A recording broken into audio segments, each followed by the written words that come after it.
Masood, I've just traveled from Pakistan and I was just so happy to see you here and share my views with you. Well, thank you very much, madam. It's a really pleasure to sit with you today. I have been your student long ago and you were my examiner. And mashallah, you look so well. I'm Thank so you. pleased to know you. I wanted to talk about the poverty situation in our parts of the world, which leads to so many health problems, as you're aware of, because you studied at Nishta and you're here now. My firm belief is that feminization of poverty is a global issue. Do you think it's prevalent in this United Kingdom as well? To some extent, because particularly London is becoming very multi-ethnic. Yes. And as you could see, substantial population from Africa as well as subcontinent, and the same problems do prevail to some extent. Although efforts are being made to support these people, but deep-rooted cultural issues still persist, unfortunately. Right. Do you believe that, like Pakistan, some areas of Britain also have that patriarchal society, leading to various health problems? As far as I know, I think that it's getting less and less, but there are areas where there is dense ethnic populations, there are health problems substantially. Okay. For example, I can give you stuff this area, particularly Queen's Hospital where I work, and if I compare it to a purely white Caucasian area, the problems are way more in this area, complicated cases, late diagnosis of congenital abnormalities, etc. is quite prevalent. In Pakistan, I have noticed when I come to England and I look at the people here, I have noticed that our societies are very male-biased societies, and our women are really deprived of so many things. To start with, we're not talking about the urban areas, but most of our population, as you know, lives in rural areas. I would certainly know, because I come from a rural area of Pakistan originally, and I think it's still prevailing there. Yes. But fortunately in this country, things are very different, and the gender bias, particularly between difference, is very little. Yes. And education is a big problem there. Although I have noticed that education is a compulsory subject here, but still there are a lot of biases which people carry from back home to here. That's true. But once get onto the ladder, I'm pleased to say that even in London medical schools, the medical students, significant number comes from subcontinent India and Pakistan, and majority of them are females. And the females medical students or students as a females, they are certainly outperforming males in this country at the moment. And very recent GCSE results has shown the same thing. Right. In Pakistan, I have seen that the girls want to study. Even in the small villages, they want to study. But as children, they are more encouraged to do housework and to get involved with the different chores of the hospital, of the house, rather than towards the studies. Although studies are compulsory by the government, all the children should go to school, but the girls are not encouraged to go to school. Yeah, that's reality. But this country, obviously, you'll have to send the child to school. If you don't, it's a sort of crime. So the law is the same. Law is the same, but implementation is really strict. For example, I mean, my son, he didn't go to school one day because he was not feeling very well, and he was with his mom and he got stopped. So why you're not at school? So things are very different as compared to Pakistan. And have you noticed one thing here?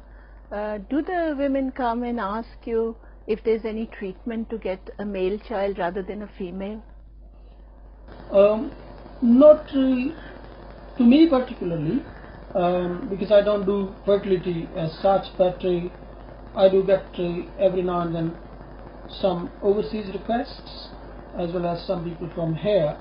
And a very close friend and colleague of mine who does fertility, he has told me that a lot of requests are here as well. To get a male baby? Yeah, male child as compared to female child. And usually they come from subcontinent. Subcontinent? Maybe Arab countries? I'm not exposed to that much to Arab countries, but I'm sure they would be. And in our parts of the world, you see every other patient who's pregnant would like to discuss what are the ways to get a male child, is there any treatment available, and they would like to know the gender of the baby. And the social setup is such that everybody wants to have a male child. Yes, I think this particular interest is still persists in subcontinent origin population, which is here. I mean, even stuff when we had two sons and my wife wanted a daughter actually. But when she spoke to her friends, and there were a few of her friends who said, oh yes, there are certain proper methods where traditional methods you can, if you get pregnant this part of the month or so, Chinese calendar and this and that, you can get the desired child. So one of my friends, he's a doctor actually, and she had two daughters and she wanted a son, and she showed very strong interest. So I think it's natural to have some sort of interest. But in this country, generally speaking, I have not come across particularly Caucasian people preferring for gender. It's my belief that gender discrimination is a global problem, and every part of the world, I meet so many people in conferences from India, from China, from Arab countries, even from the developed world. They want to have the choice, to make a choice what gender baby they would like to have. I have asked this question many a times from many nationalities, people. Yes, that's true actually. I mean, if you look into the newspapers and everything, and because now the technology is becoming available, people want to have use of it, and to have I mean, it will be ideal to have stuff with desired gender child, as long as it's not abused. But that's the ethical dilemma, that when there is some technologies, for example, I mean, these anything, you can use it usefully or you can use it in cause harm to the people. So same is true. I mean, as long as this gender selection is used sensibly, I think there should be role, although it is social gender selection is illegal in this country, as I understand in Pakistan too. But I'm sure that there are people who are promoting that, unfortunately. I have 3 girls, and when my youngest was born, the youngest girl, Rania, I actually shed a little tear. I wanted a son. Yes, that's true actually. I mean, but I think it was sheer luck that my wife had a daughter when she wanted, but I don't think in our parts of the world, you see, where people are in the rural setups, male child is a very valuable person, because he is the child who's going to work, who's going to probably bring home money, who will probably work in the fields.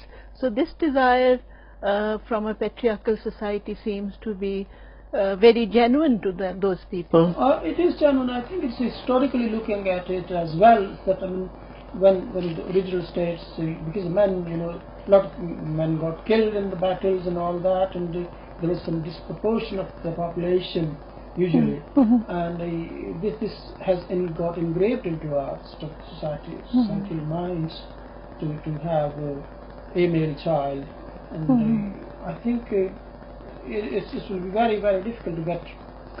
I don't know if you've noticed, in Pakistan I have noticed that even some women, they are named their names sound like men's names, like Naeem Bibi or something like that. That's a male name, but they give it to the female child so that when they're talking about that child outside the house, nobody should know that this is a daughter and not a son. Oh, right. No, I wasn't aware of that, but this is interesting relation to me. Yes, but I have noticed that, and that I found that very interesting.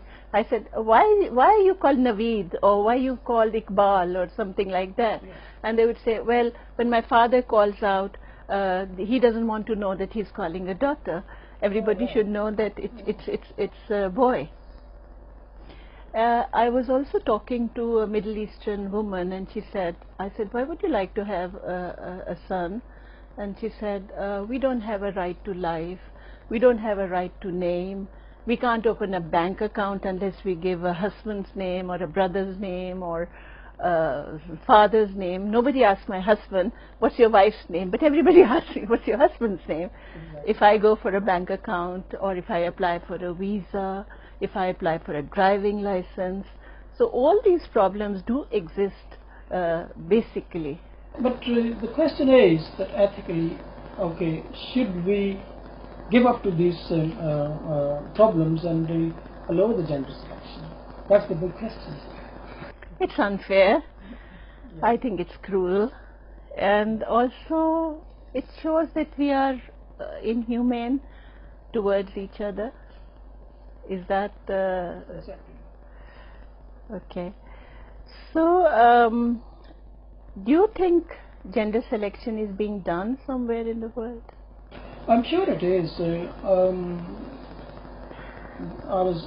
I had to flick through the literature and the things when I was coming over, and there are quite a few places, not in the UK because it's illegal, who are advertising for gender selection. Now, I think it will be important that if you could shed some light on the various matters of gender selection, because the people who will be looking or watching us would like to know how accurate it is, how easy it is to do, and what sort of success rate we can look into. I don't know what our audience is, but because we're going to be seen by so many people who are non-doctors, maybe family people, whenever people come with that request, and it's usually a man accompanying a woman who's his wife, comes to the clinic or to the hospital making that request. So I always ask them, do you know, there are, because in Pakistan and also some other parts of the world, the Muslim societies, they're allowed to have a number of wives. And I know of people who've had the wife produce 3 girls or 2 girls, and he gets married again, and he comes back, what should we do to have a male child? And I said, do you understand who's responsible for the male child? Is it your wife, or is it you yourself? Do you understand the mechanism of it, that it is the Y chromosome that you're going to give to your wife, and that is how the male baby is going to occur? And then when you have to explain all this to them on a piece of paper, that how fertility occurs and how a male child is probably the responsibility of the man himself. So it doesn't matter how many wives he changes, he is going to probably... I think this is $1 million thing, that to tell the person, empower the woman to have this knowledge. It's not me who is producing a female child, it's you. So that will carry a lot of weight, I suppose. I think Pakistani women or Indian or subcontinent or even Middle Eastern should be informed about it. If you look at the literature, we see that mammals produce the same number of sons or daughters, so as to say there is an equal ratio which nature has produced. There are only very few mammals, basically rodents and snakes and some deers, which have overcome this problem, and the ratio is slightly disturbed. But basically all mammals will have the same number of sons and daughters. So is it wise to change that situation? I think it's not wise at all, because it will create a imbalance between the gender and can cause a lot of problems, really, particularly human beings, I suppose, and gender selection. But it's unfortunate that it's all so engraved that to overcome this one, I think we need a lot of education in the population, and maybe in future. I've been talking to different people who deal with medical ethics and discussed this question a lot with them, and also to some religious scholars, and discussed it in detail, whether ethically is it right to do it or not. And the societies which govern, I'm sure like the GMC governs the medical practices in Britain, we have the Pakistan Medical Association, then we have our College of Physicians and Surgeons, from where we get our guidelines, and similarly we get guidelines from the Royal College of Gynecologists, and in America they have their own, and similarly all over the world they have their own societies and who give us the ethical guidelines. And the basic ethical guideline that we get from everywhere is that you should not do it. If you have to do it, it has to be a disease which is not curable, and there are some diseases which are X-linked or Y-linked, and which means that some diseases the boys will have and there are some diseases which the girls will have, and in those cases you are probably allowed in some societies and in some countries and in some states to go ahead and do the gender selection. I mean, in the UK the law is very clear that gender selection for social reason is prohibited. So that's the very basic law. So all the process of gender selection should not be done. So and I would like to put a bit more of information if the people is that gender selection is not very easy process, and the way the people do it is sperm sorting thing. These methods are not very convincingly 100% or success rate is variable depending upon. And the only more important surely would be if you're doing it, we call it as PGD, or where you do an IVF or test tube type of situation, take the embryo, determine the sex, and then implant into the woman. So that's a bit different. So it needs a lot of technology as well. And in those situations in the UK, if there is any genetic disease, for example, there are few hemophilia or this type of serious disease, it is allowed in the UK. Yes, it is definitely allowed in the muscular dystrophies, in the yes, Duchenne yes, hemophilia, and some others X-linked. Yes, yes, this is allowed. But do you know that in some parts of the world, like to name a few, like China and India, they have been able to disproportionate their population in many parts of those countries, and there the ratio from a 50-50 has gone up to 130 males and yes, so it has happened, and that has been done through a process which is late abortions after determination of the sex on ultrasound scan. It's very interesting. I was going through one of the articles where, you know, these even some people in states, what they're doing is they want to predetermine how our offspring should look like. For example, even they got egg donation from you know, these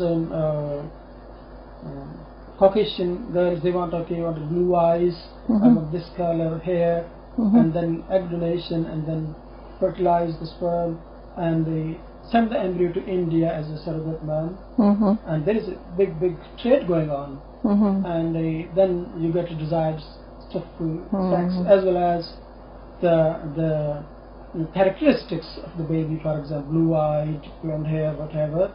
And another interesting news was that these fertility clinics, they are offering money to Cambridge girls to to donate their eggs because they are very clever. So the Oxford girls Really? you have a very intelligent, Very intelligent child. So this technology is available, but I think it is a must that ethical rules or guidelines must be followed and applied to these things.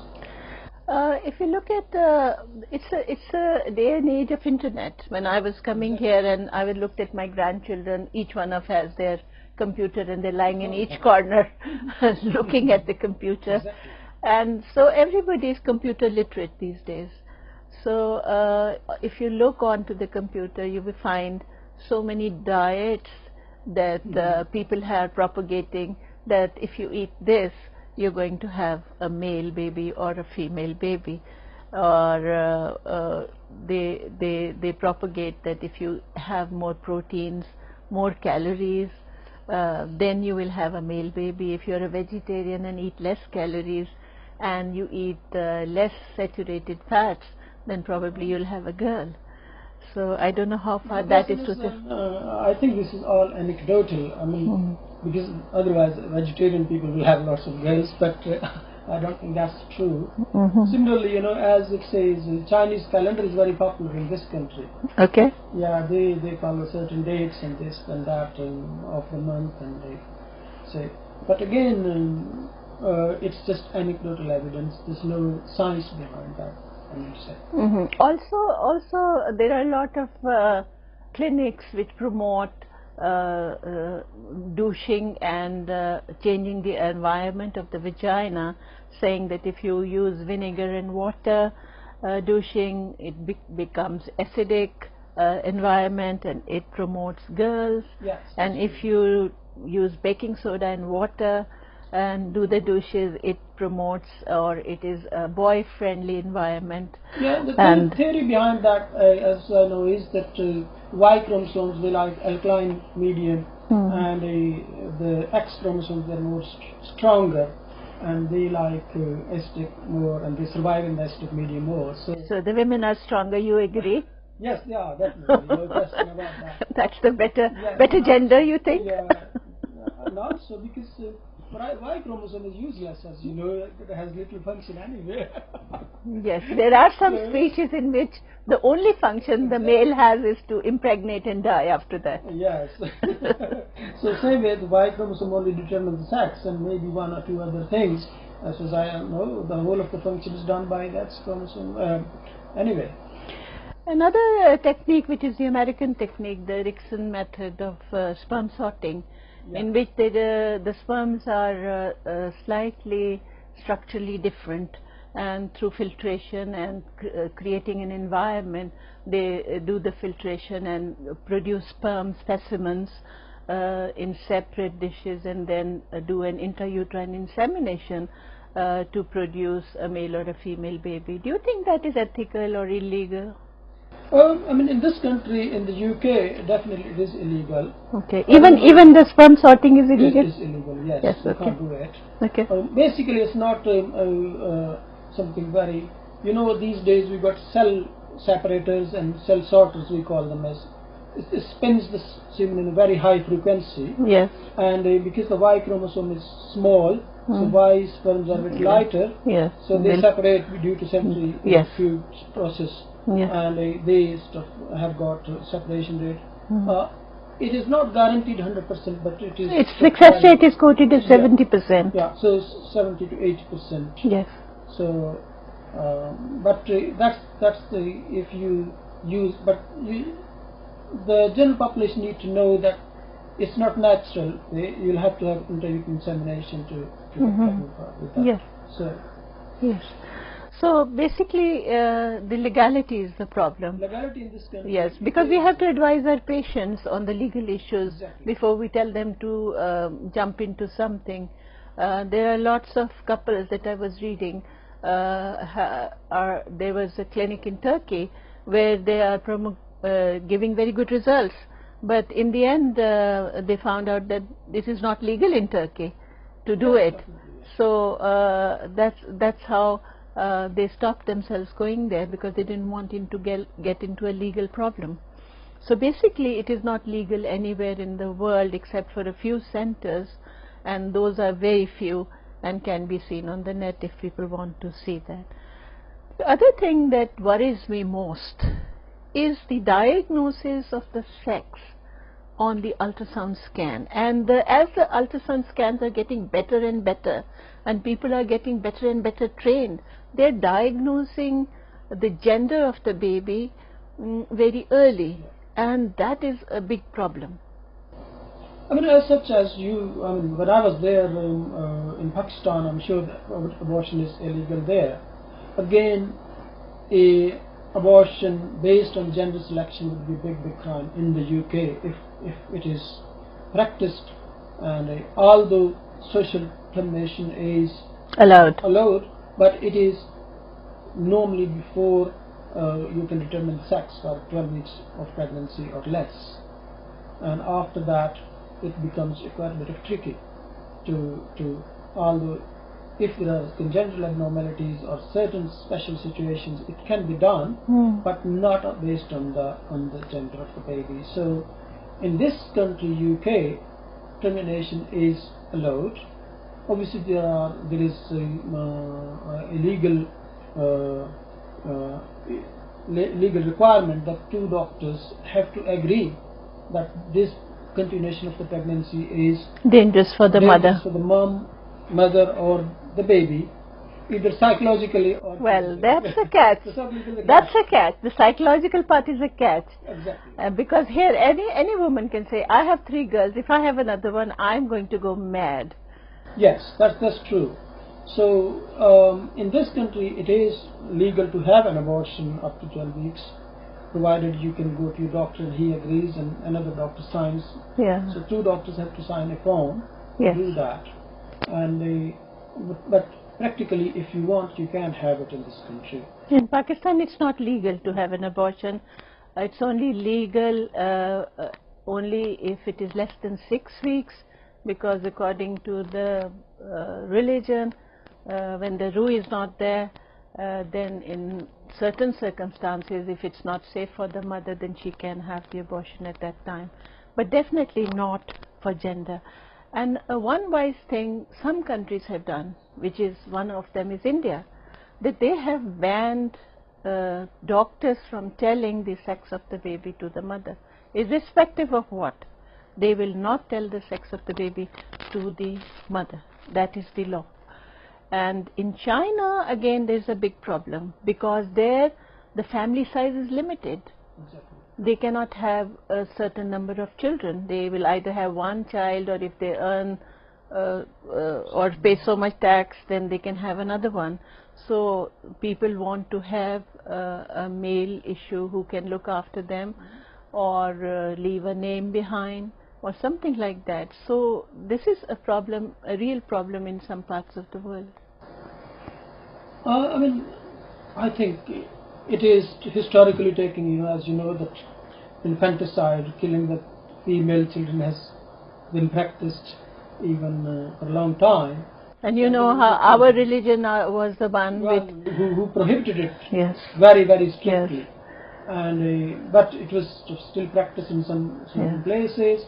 I think it's just the way, they say when the people want to do something, they could, and they do. And now that you got a scan where you can determine the sex of it early, you do and have abortion. I think that again, ethically, I think gender selection or legally is not right, and I strongly believe that it should not be done. You know, before our religion, before our prophet, there were people who used to bury their girls alive, yes. And there has been evidence that it was done, and then our religion came, and then we became civilized, and now we are going back to the same era where we want to kill our girls in some other way, which is not really right, and I don't think that should be encouraged at all. I very strongly believe that, and I would endorse it. But scientifically, PGD is there. It is there for those people who have a disease, exactly. in which if the disease is being carried through a boy or through a girl, that person can go ahead, have an IVF or an ICSI done, and then predetermine the sex of the baby, and then carry on with the male or a female child in which there is no disease. That scientific knowledge is present, and that is a good thing for many families.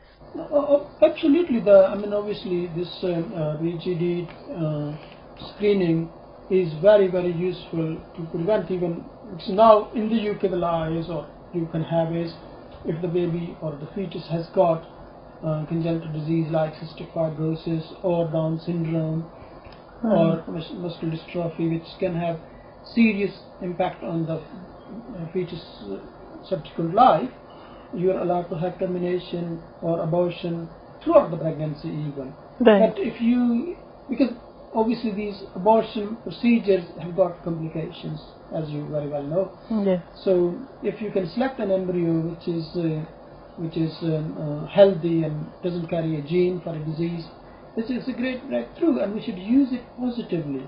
Yes. It's like technology, you can use stuff, atomic power to destroy the cities or whatever, and you can use it for electricity generation or power generation. So it's the use of technology which is important. As such, the technology. Yes, definitely. I agree with you. All over the world, I think if gender selection is to be done, it should be done for a reason, and the reason should not be to just kill a girl just because she is a girl. And for by the chance for boy as well. If Yes, you don't want a boy. yes, yes. There are very, very few people who don't want a boy. Everybody loves a boy. I also wanted to ask you today about the maternal mortality in UK, because I was really disturbed to see that Pakistan, in spite of the amount of work that we go on and the amount of effort we put in with the laboring mothers and the amount of money that we spend on the health of the women, still our maternal mortality is very high, and the maternal mortality in Pakistan ranges from about 250 per 100,000 live births, and I was looking at Britain, that it is not really down to the bottom. I thought that it would be, but the three countries that come right to the bottom, where only 2 to 3 women have died per 100,000, is Singapore, Greece and Estonia. The British maternal mortality rate is somewhere at the 34th or 35th level in the world. Yes. I think and the main reason for that, they are... No, sorry, UK is 120th. Yeah. So we are almost close to the Europe. We're not very different from them. Yeah. But I think... about 12 per 100,000 last.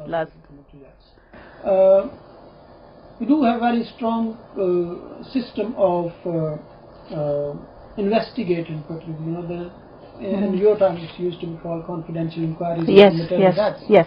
Now it is changed into confidential inquiries in maternal deaths and perinatal mortality as well, such in babies as well. So every mother who dies during pregnancy or due to pregnancy is thoroughly investigated, and the recommendations come every 3 years. Major breakthroughs have been through blood transfusion and anesthetic improvements, but the reason we still have certain maternal deaths is if you see the breakdown of maternal deaths, at the top is pulmonary embolism, clot in the lung. Yes. Which is we hope that will come down, because we have implemented a new policy where we give heparin to even postnatal mothers after delivery. Yes. And I expect it will be lower in the next investigation. However, this is the top one. Yes. And then another thing which is more alarming is the last investigation was infections in the mother during pregnancy or during the childbirth. And it is because of very resistant bugs, the bacteria. Is it because of very resistant bugs, Or do you think it's the prolonged labor which is going on? The patients are put on epidurals and they're there for in labor with ruptured membranes for over 12 hours sometimes. If you see the contribution of that, that is negligible, because sepsis, the mothers who died, some of them were antenatal, and only few were postnatal. So we are more of like GBS, group B streptococcus. Yes. That's one of them, and now some others as well. Okay. We lost, unfortunately, a mother a few years ago who was antenatal 32 weeks, no rupture membranes, came in frank sepsis, and but in spite of delivery and everything, she had such a severe septicemia, she died. In spite of all the antibiotics and all the care and everything. And very recently we have lost one mother, which is unfortunate, but the septicemia she had, she was resistant to even top antibiotic tazocine, which is so she didn't respond and died. In Pakistan. The greatest number of deaths occur due to three major delays. It's delay in diagnosing that there is a problem with the mother, then there is delay in transport, getting the mother to the hospital, and then the third delay is at the hospital. The resources are not that much that she is treated properly, and most of the deaths which occur in Pakistan are due to blood loss. And the basic problem is that nobody wants to give blood to their wives. There is a myth amongst many men that if you give blood to your wife, she becomes your sister. Is that a problem? No. In this country, the current situation is that there is no blood donation from a relative. No. So even if I want to give blood to my sister or mother, I can't give blood, because blood is given through donation and is processed, and because of the shortage of blood donation and needs, obviously, the blood is processed into PET cells. If somebody's like low hemoglobin, they will get just hemoglobin, red blood cells, and if somebody needs platelets or plasma separately, so blood is stored separately, and it needs a lot of time to screen it for infection, for example, HIV, hepatitis, etc. So trajectory or blood transfusions, whole blood is almost is it non-existent. Oh, the reason here is because your females in Britain, their hemoglobin levels are much better than ours. Here, if you see a woman with a 9 hemoglobin or a 10 gram hemoglobin, you will say she's anemic. Well, in Pakistan, if we see a 9 or 10, we would say, oh, well, she's all right. Because you see a lot of anemia, pre-existent anemia, when they come to the hospital, they are very anemic, and on top of that, when they bleed, the hemoglobin further drops. On top of that, if there is a complication and she needs to have surgery, or she has got a ruptured uterus or something like that, then you need massive amounts of blood, which is not usually available. So that is a real problem, that women are dying of hemorrhage all the time. The second cause of death in Pakistan is infection, and the third are related to medical disorders like hypertension, eclampsia, and other medical disorders. How common is eclampsia there? Eclampsia is very common, and women usually present at a very late stage. When they're actually fitting, they are brought to the hospital. And as for the viewers who don't know about what eclampsia is, that it is a disease related to pregnancy, in which women have very high blood pressures. They're starting to throw up protein in their urine, and there are microcoagulation going on in their body, and they are having little microinfarcts in the brain, and they are having fits. And it is a life-threatening disease unless you can control the fits, control the blood pressure, deliver the baby, and monitor the mother. It's a real big problem. And there are certain seasons during the summertime you see more eclampsia, and your wards are really full of these laboring patients who are throwing fits. Very sad, unfortunately, that you can't get them early. Now going to another topic which I think is certainly very controversial is contraception in Pakistan. And because I was just thinking about it, that such a high maternal mortality and obviously infant mortality over there, and the population explosion. Is there anything which can be done without any controversy there? You have been very experienced and Marshall, a very learned professor there. The problem is, you see, sometimes we try to sweep the problems under the carpet, and then we pretend that they do not exist. Young people all over the world are the same. Boys will be boys and girls will be girls, and pregnancy will be pregnancy. So there is a definite need for contraceptive advice, at least awareness and availability of contraception to the young people. Now the problem is that we pretend and we believe that extramarital sex does not exist, but it does. The second thing is that even people who are married and are getting pregnant, they also need contraception very dearly. And the contraception is available. It is available and accessible to the people who really don't need it. The educated people, the urban people, they can walk up to any store, buy contraceptives, they can use contraceptives, they are aware of contraceptives. Availability is not a problem. There is no law that contraceptives cannot be bought.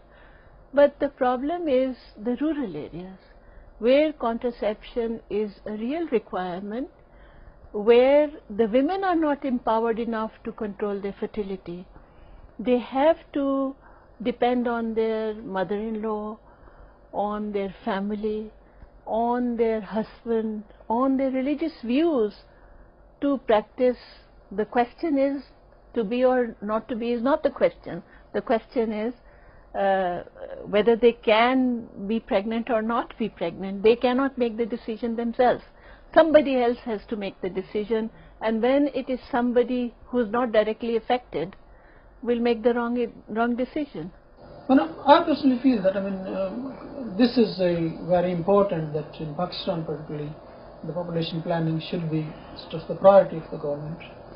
It is a priority for the government. There are many non-government organizations from all over the world who are helping and giving contraceptives on a very economical and low price.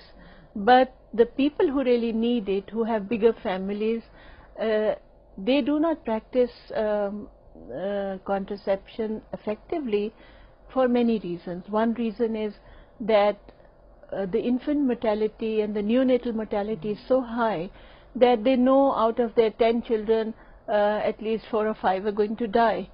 So that is one problem. The second is sometimes the desire to have a male child. They go on producing more children. And thirdly, their religious views or their family or social views are such that they will not use the family planning or the contraceptives effectively. And the fourth is that they do not understand how the contraceptive works. So if they are taking the contraceptive pill, probably they are not going to take it properly. If they are going to take the morning after pill, they are not going to take it properly. Or even if they are using the condom, or if they are using the IUCD, they are not using it properly.